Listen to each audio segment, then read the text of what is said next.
All right, we're going to talk about creating stems from the track that you finished so that specifically someone else is going to be able to mix your track. In the next video, we'll talk about some of the considerations that go into creating stems when you're mixing your own track. But for now, this is assuming that anyone in the world with any DAW is going to be able to pick up all of your stems, drop them in, and get to work mixing the track. So you might need to consult the documentation on your DAW for some of the specifics about bouncing or creating stems, exporting, whatever you want to call it. Every program might call it something a little bit different. But for the most part, these are the considerations and questions that you're going to ask yourself regardless of the DAW that you're working in. The first question you might have is, why do I need to make stems anyway? And there's a lot of reasons for that. Number one is not everyone's working in the exact same digital audio workstation. And number two, not everybody is going to have the exact same plugins that you have. So if I was to send somebody this project, it would assume that they're working inside of Bitwig Studio. It would also assume that they have all of the same plugins that I have. And very rarely is that going to happen. In the past, people would send Pro Tools sessions like to a mix engineer, but that was typically because the recording engineer either A, only had the recordings in that project, or B, was only using stock Pro Tools plugins. Nowadays, Pro Tools is still the industry standard, and that still does happen, but nobody is going to turn you away because you're sending them audio stems and not a Pro Tools session. All right, so we don't have to worry about that anymore or trying to work towards some kind of a standard. That's not important.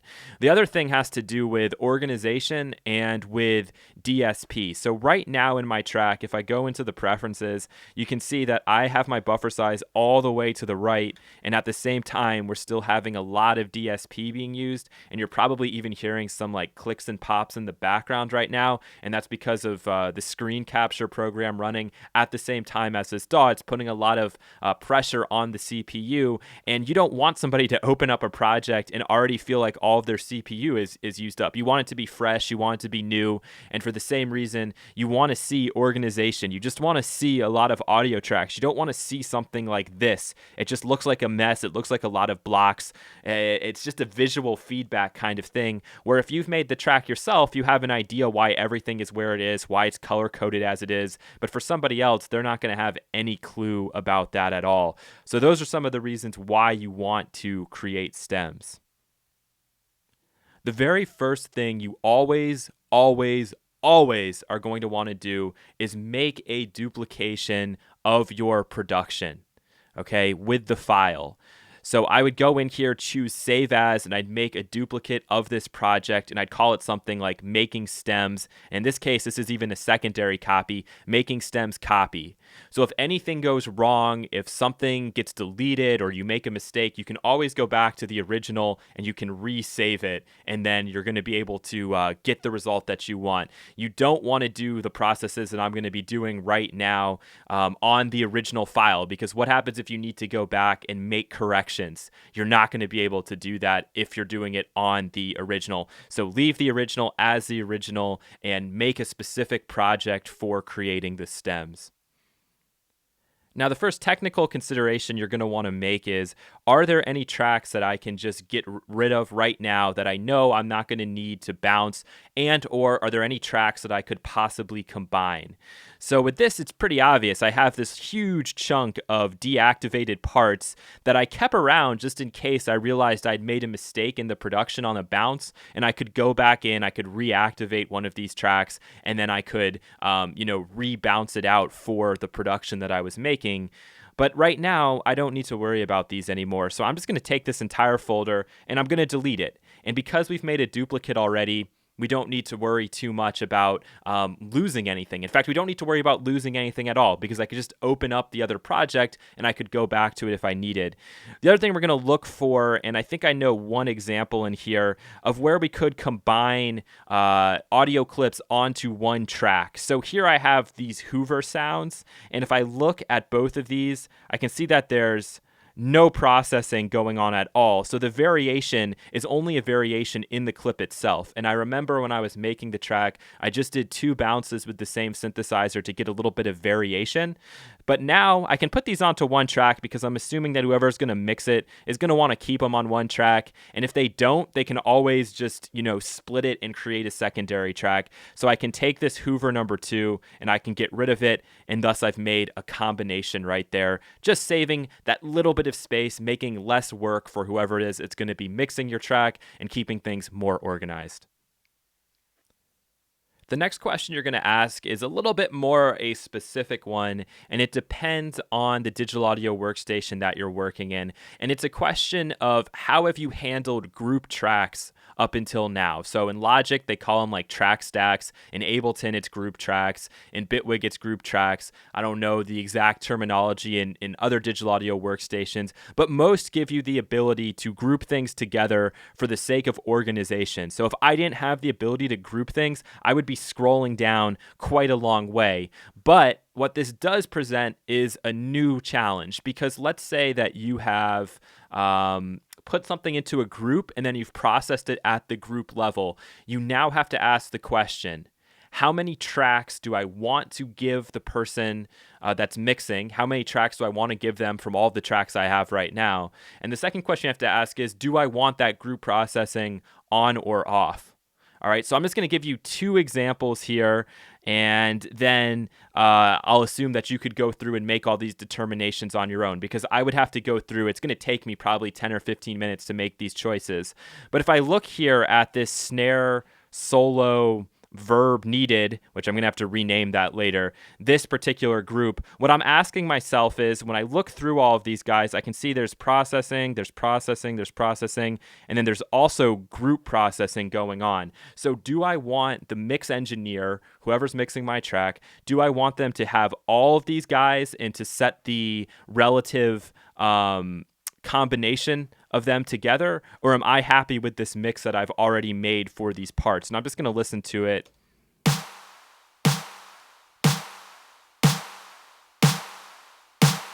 And for me, I'm fine with that all being put onto one track. I think I like the way it sounds. I don't really want somebody else to mess with it. I like the group processing that I've put on. There's even a touch of automation happening here. And I'm going to keep that all the way that it is. So what I'm going to do is I'm going to write somewhere on a piece of paper or in a Word document, snare solo, verb needed, and I'd write bounce that group. So instead of going in and bouncing all of these individually, I'm just going to bounce this group, and I'm going to be happy and okay with that decision. If for some reason the mix engineer listens to it and you tell them like, I've actually layered 3 or 4 sounds, if they specifically want all of those sounds, you can give them to them.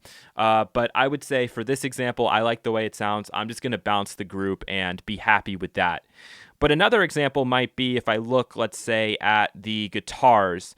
All I have on here is one compressor, but within this guitar track, there is so much stuff going on and so many differences happening that I have to bounce these out individually. And what I would do in this case is I would write something like guitar group, and then I would write bounce individual. All right, so I know that I'm going to be bouncing all of the individual tracks. And then what I also might make a note of is the settings I have on this compressor that's happening on the group. I might even take a screenshot and send that over to the person who's mixing the track and say, look, this is the way that I handled all of these guitars together. If you want, you can follow my direction and my process, my thinking, or you can do something on your own. So I'm going to have to go through and I'm going to have to make this determination for each and every group, what it is I want to do. But hopefully, maybe you haven't gone as crazy with groups as I have. It can turn into a pretty lengthy procedure, but it's something that you absolutely have to do.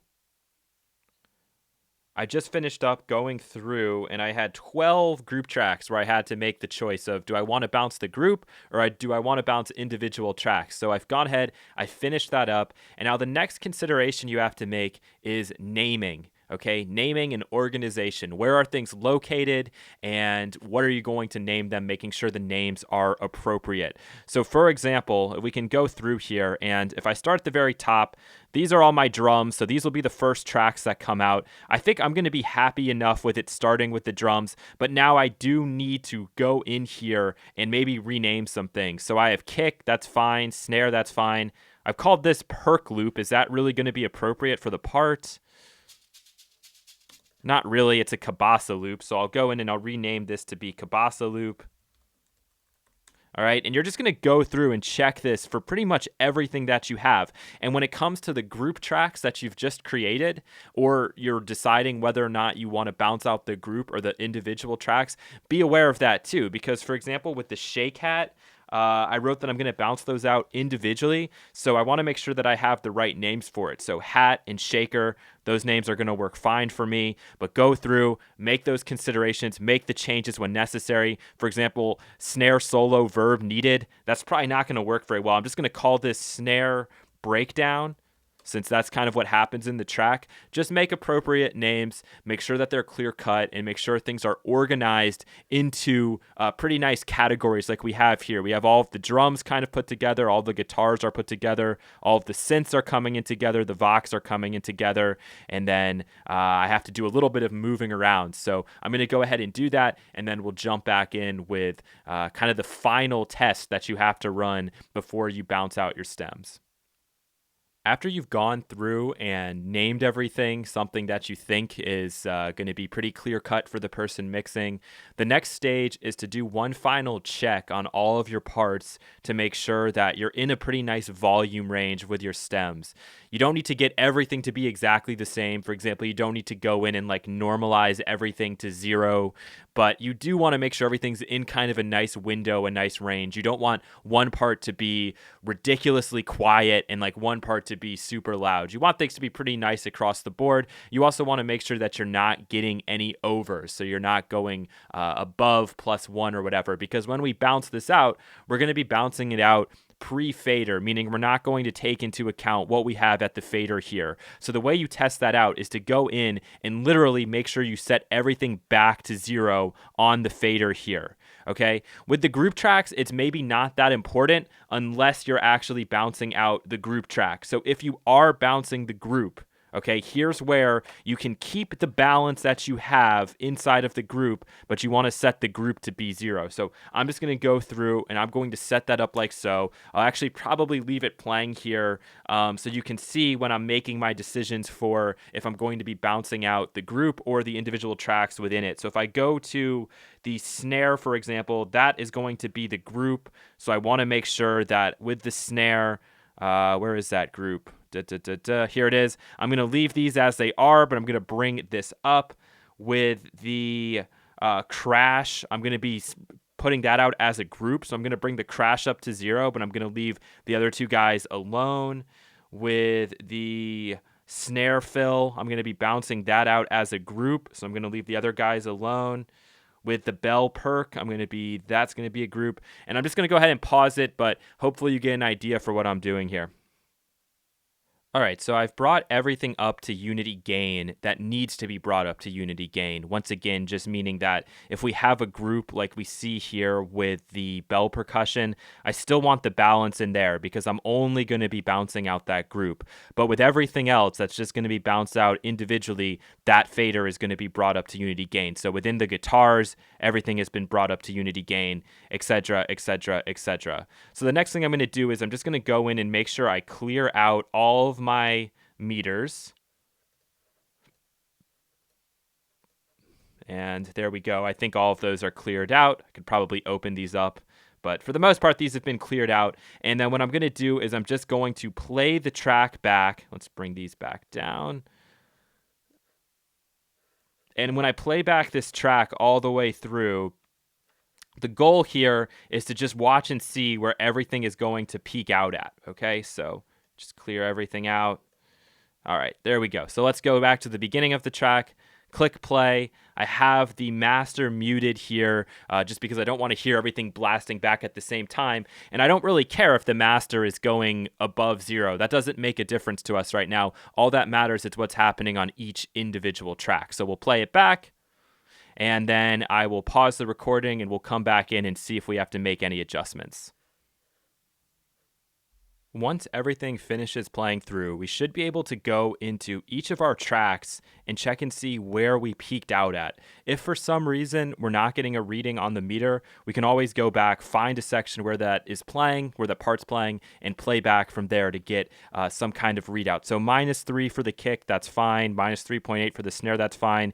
We go into the Kabasa loop, and you can see that we actually have an over. We're at +9. Now, the last thing on here is the tool device, and there is automation going on there. And we know that inside of Bitwig Studio, with their own processors, we don't have to worry really about digital clipping with one of these guys. At the same time, though, I don't want to see a +9 over. But my guess is it's happening here and not happening earlier on. But what I'll do is I'll go into the Nova first of all, and I'll just bring the gain down here by like 2.5. And we can take a check on this now and see what's happening with our meters. So I'll play that back. It's cleared out. Let's just watch it and see. All right. All right. Everything's looking good up until now. We've got a lot more space going on. It probably happened a little bit later when it was peaking out.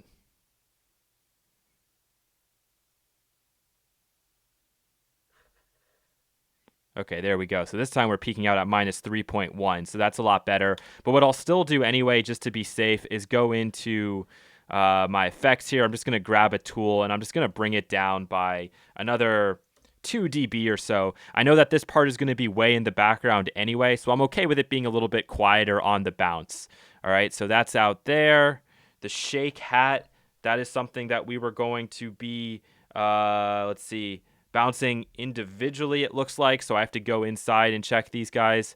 -2, -4.8. Okay, for the hat, I might actually turn that down just a little bit. Not a requirement, but I'm just going to do it to be safe anyway. The snare breakdown, for some reason, this did not give us a reading, so let's go ahead and play it.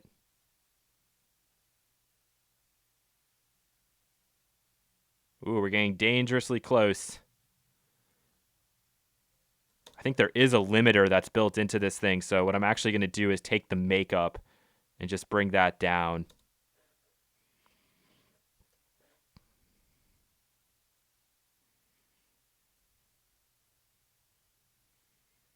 Okay, there we go. That looks good. And you're just going to go through and check all of your different audio tracks and make sure that nothing is too far to one extreme or the other. Some people like to put everything like at exactly the same amount, or they like to go through a normalization process. I personally am not a fan of that because I know once I bring everything in, personally, when I'm mixing, I usually go and turn everything down by 2 or 3 dB anyway. But just go through, check it out, make sure there's nothing too far on one extreme or the other.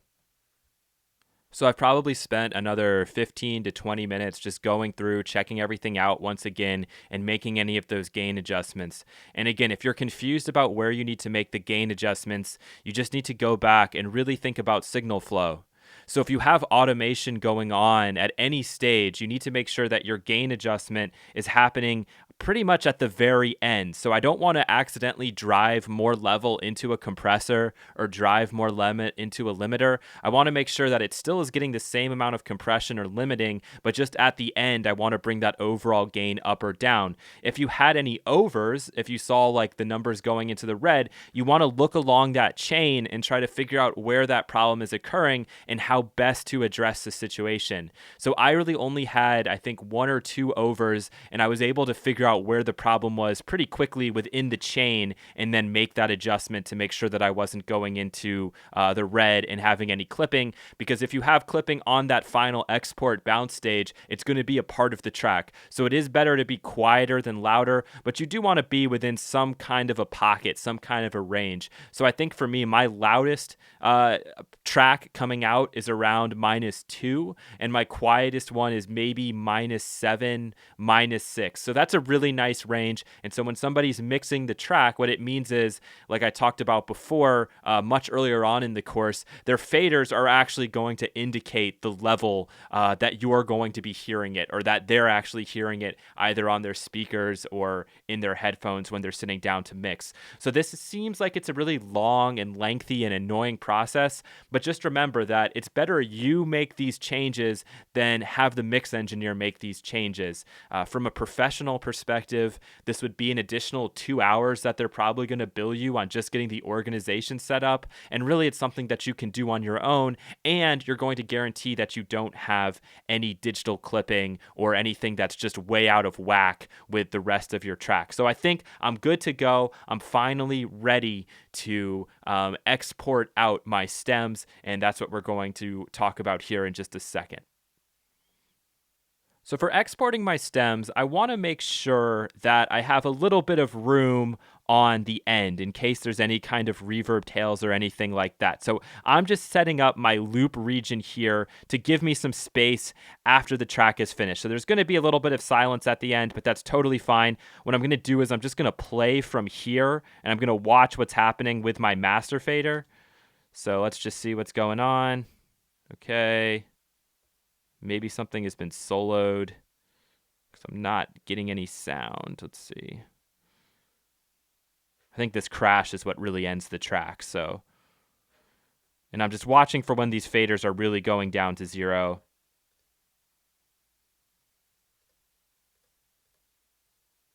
Okay, so this extra room all the way up here to bar number 104 should be absolutely perfect. So I'll save this once again, and then I'm next going to go into the file and export audio. All right, so from here, I now have to choose what settings I want.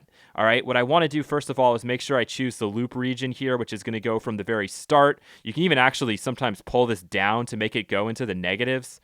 I'm not sure if it's going to let me do that here, but in some programs you can actually get some silence at the beginning. I only have one part that plays at the start of the track, so I'm going to go ahead and assume that it's going to be okay to start from 111 and then ending at 104.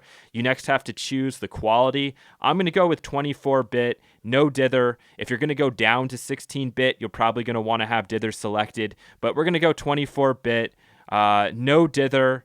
And I want to make sure that this is also selected to be pre-fader. So it's not really going to make a difference because we have everything set up at the top, but I'm still going to choose pre-fader regardless. And then I'm going to go in here and I have to choose which tracks that I actually want to be bounced out. So I'm going to have to go in here and click and hold down Command to select all the tracks. And this is where knowing when you're choosing a group and when you're not choosing a group becomes really, really crucial. So let's go in here and set these up. So I want my kick, I want my snare, I want the kabasa loop. For the shake hat, I'm choosing those individually. So I'm going to open it up and I'm going to choose the two of them. Let's see, what else do we have next? The snare breakdown, again, I want the group of this, so I can either select master or I can just click the folder. So I'm going to probably go ahead and just choose this master one. That should be fine. And let's just go through and select the rest of these that we need. After you've made all of your selections, you just want to go through and check one final time to make sure that you got everything. And from looking at this, I feel pretty confident that I got all of the tracks that I needed. I've chosen the group track when it's the group track. I've chosen the individual tracks when it's appropriate to choose the individual tracks.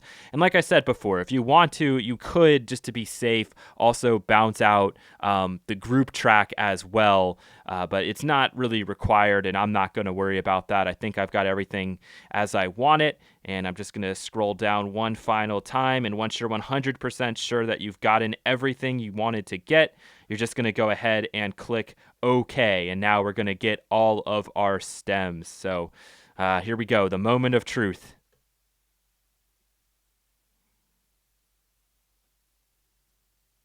And finally, once everything is said and done, you can go to that folder, move it wherever you want to move it, grab all of your tracks, and make sure that you bring them in And you'll want to play this back one final time. It's going to sound terrible now, especially if you've been making it yourself and you've been doing all the balances. But you want to play it back. Just make sure that you got all of the tracks in there. If you hear that you've missed something, just go back to the original track or go back to that file that you were just working on and just specifically export the tracks you need. And just like that, you should now have all of your stems. I know it's been a lot of work, right? You have all of your stems. You're ready to zip those up and then send them off to somebody to mix your track. So hope that was helpful for you guys. That's really the way you're probably going to go about it almost every single time. And yeah, there it is. So up next, we're going to be talking about the different way you can think about getting your stems ready if you're just going to be mixing the track yourself. So you don't have to do all of that additional work and you can leave a lot of the settings and stuff that you already have.